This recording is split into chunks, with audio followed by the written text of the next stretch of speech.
June 6, 1944. 1:47 a.m. The sky above Normandy is black, moonless, silent, and heavy with mist.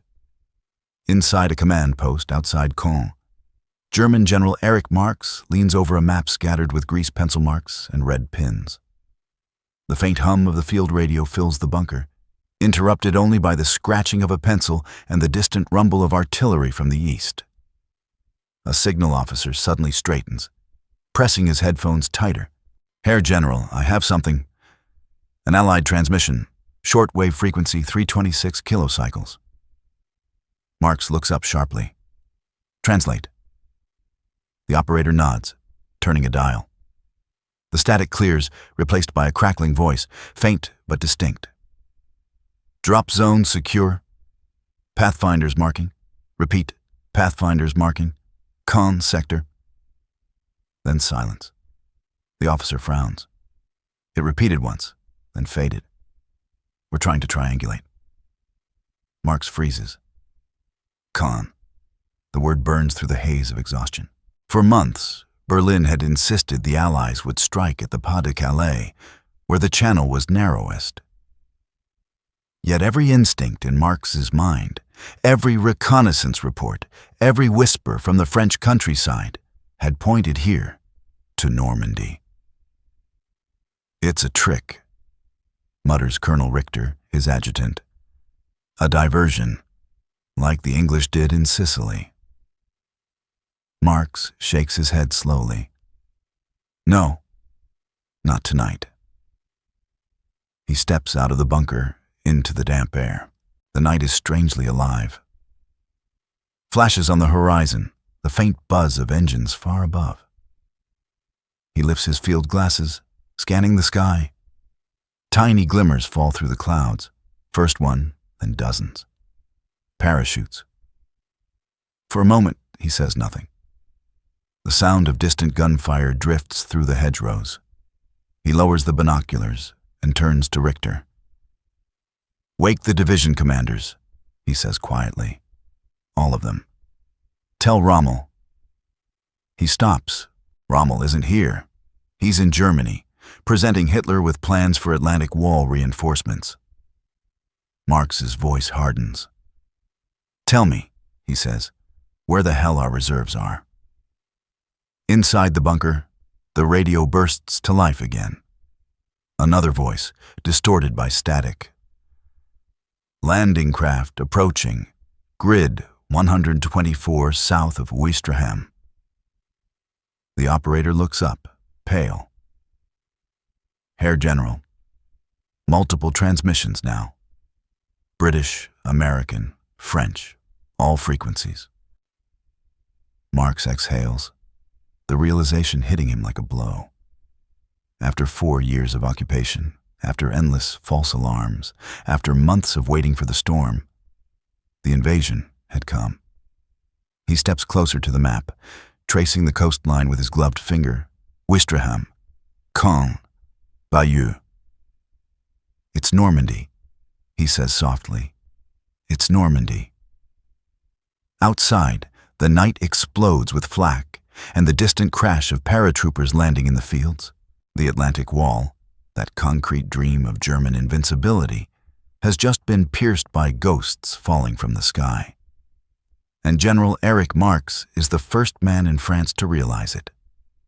The realization: 02:30 a.m., German 84th Corps headquarters, St. Lo. The radio room glows red under blackout lamps. Operators sit hunched over equipment, headphones pressed tight, the air thick with smoke and static. A dozen voices in German, English, and French bleed together across the airwaves.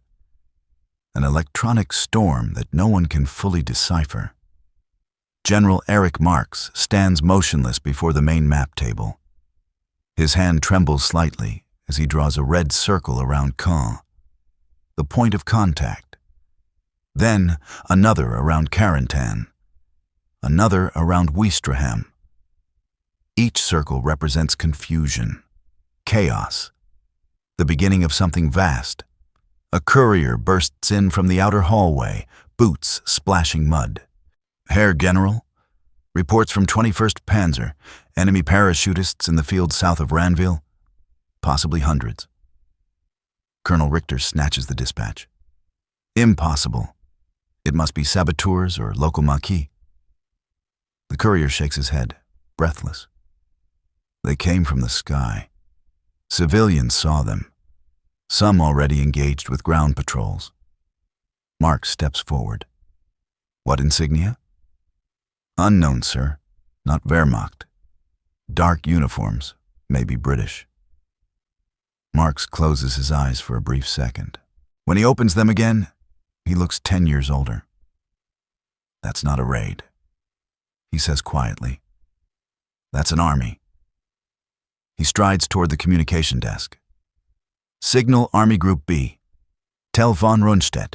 This is no feint. We have confirmed airborne landings across the Orne River. The operator hesitates. Sir, command in Paris insists it's deception. They say the main invasion will still come at Calais. Mark slams his fist against the table, the map pins rattling. To hell with Paris. I am watching the invasion happen. You think I can't see what's right outside my window? The room falls silent. The only sound is the endless crackle of intercepted radio bursts. Coded messages, coordinates, voices shouting through interference. Eagle 1 to Fox 2, gliders down, heavy fire from the South Road. Pathfinder beacon secure, repeat, beacon secure. Marks points to the operator. Trace that signal, now. Another officer rushes in, helmet under his arm. Herr General, Allied bombers are striking the coastal batteries near Sword Beach. Communications with 716th Infantry Division are severed. They're calling for reinforcements. Marks turns to Richter. And where are our reserves? Richter answers hesitantly. The Panzer Lehr Division is still near Le Mans. The 12th SS is refitting. Rommel ordered the armor held back. Marks cuts him off. Then they'll be too late. He stares again at the map, at the long, fragile curve of the French coastline, now alive with enemy activity. Every instinct screams at him that this is no diversion. The Allies have chosen their ground, and it's his. He lights a cigarette with shaking hands, the ember flaring briefly in the darkness. So, he mutters, half to himself. It begins here. Outside, the rumble of aircraft grows louder. A window shatters as a low-flying plane passes overhead, its engines roaring like thunder.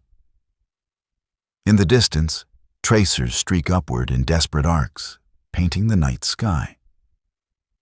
Marks steps to the door and peers out into the blackness. Somewhere beyond the horizon, thousands of paratroopers are landing in the fields of Normandy. The storm he has feared for months has finally broken, and in his heart, he knows. Nothing Germany has built, not the Atlantic Wall, not the divisions, not even Hitler's arrogance, will stop what's coming. He exhales smoke, eyes fixed on the horizon. Wake every commander between here and the sea, he says quietly. The Allies are ashore. The awakening of the Atlantic Wall. 03:15 a.m. Normandy coastline. The first gray light of dawn creeps over the Norman fields, revealing a landscape in chaos. Smoke drifts from burning barns.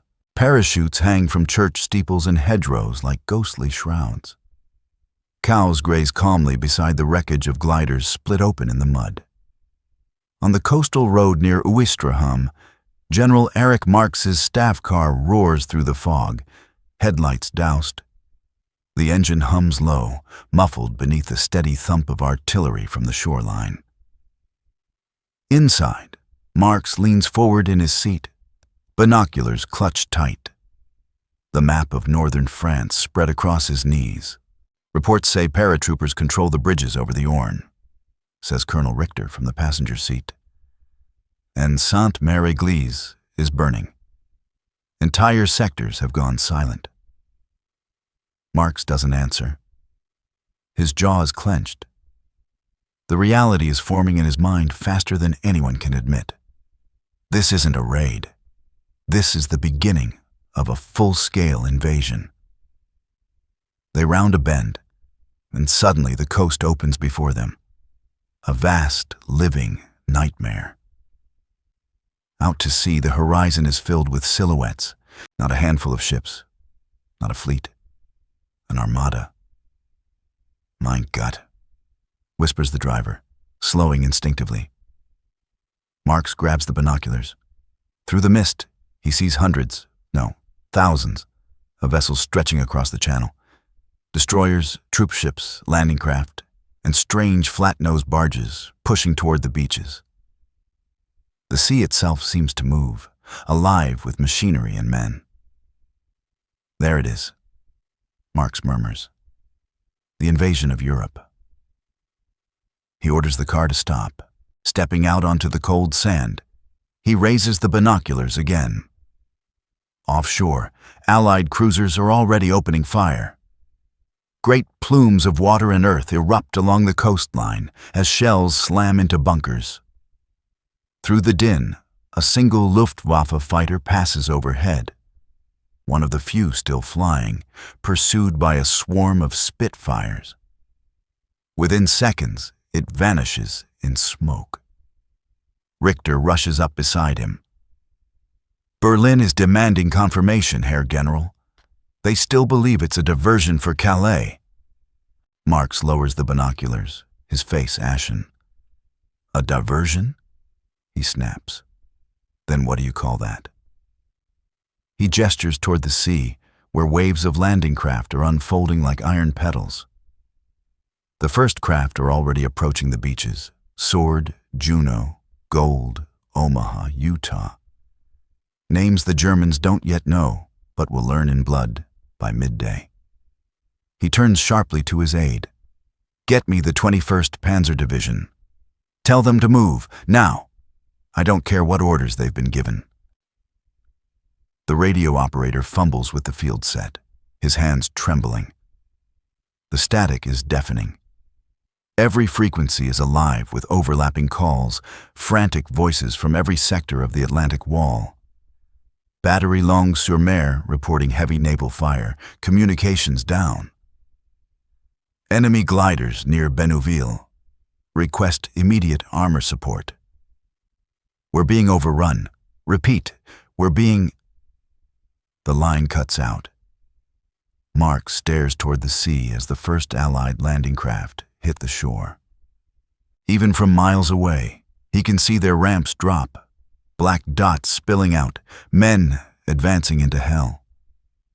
"We are witnessing history," he says quietly, voice almost lost in the wind. "This is the end of the 1,000-year Reich, and the beginning of something else." A nearby artillery piece fires, the shock wave rippling through the ground. Marx turns to his driver. "Get us back to Caen. If they hold that city, they'll have the gateway to France." The car speeds off, the wheels kicking up sand and smoke. Behind them, the horizon burns brighter. The Atlantic Wall, once thought impregnable, now lit by fire. Somewhere out there, beyond the ships and the chaos, the Allies are coming ashore. And General Erich Marx knows that the war for Europe has just begun. The collapse of the wall, morning, June 6, 1944. Caen sector. By 007 hours, the world has changed. The sky over Normandy is alive. A furious swarm of aircraft roaring east to west, wave after wave of bombers and fighters filling the air like a moving storm. The ground shakes beneath their passage. Every hedgerow and farmhouse trembles as Allied artillery from ships offshore thunders inland. General Erich Marx stands outside his temporary command post near Caen. His greatcoat whipping in the wind, field glasses pressed to his eyes. The horizon to the north is shrouded in smoke. The channel glints faintly beyond it, a mirror to the chaos below. Beside him, Colonel Richter reads off reports, voice hoarse from shouting. Enemy armor sighted near the beaches. British airborne confirmed around Roundville and Benouville. They've taken the bridges, Herr General. Our forces can't reach the coast without crossing open ground under constant bombardment. Marx lowers the binoculars, his face gray with exhaustion. The 21st Panzer? Still awaiting clearance from Army Group B. Rommel's orders restrict armor movement without Führer authorization. Marx glares at him, disbelief flaring into anger. Authorization? He growls. The enemy's on the beach. Inside the command post, the radio crackles again. A frantic chorus of overlapping voices. Reports from the 716th Infantry, the remnants of coastal batteries, and scattered Panzer Grenadiers trying to regroup. The once vaunted Atlantic Wall, the shield of Fortress Europe, is dissolving in real time. Outside, staff officers sprint between vehicles, carrying messages scrawled on paper. The air smells of cordite, diesel, and panic. A dispatch rider arrives, motorcycle engines sputtering, uniform caked with sand. He salutes shakily. Herr General, British troops pushing inland from Sword Beach, direction Caen. They're bringing armor. Marx steps forward. How many? Too many to count, sir. For a long moment, no one speaks. The rumble of naval guns fills the silence. Steady, deliberate, unrelenting. The sound of a machine far greater than anything Germany can now stop. Marx looks down at the map. The beaches, once blank lines of blue pencil, are now covered with markers, hastily added one after another. He can feel the weight of it, the slow, grinding inevitability of collapse. We've built walls, he mutters, almost to himself. Concrete, steel, bunkers, guns, but the wall that matters is broken. Our illusion. He turns to Richter. Send word to Paris. Tell them the invasion is not coming. It's here.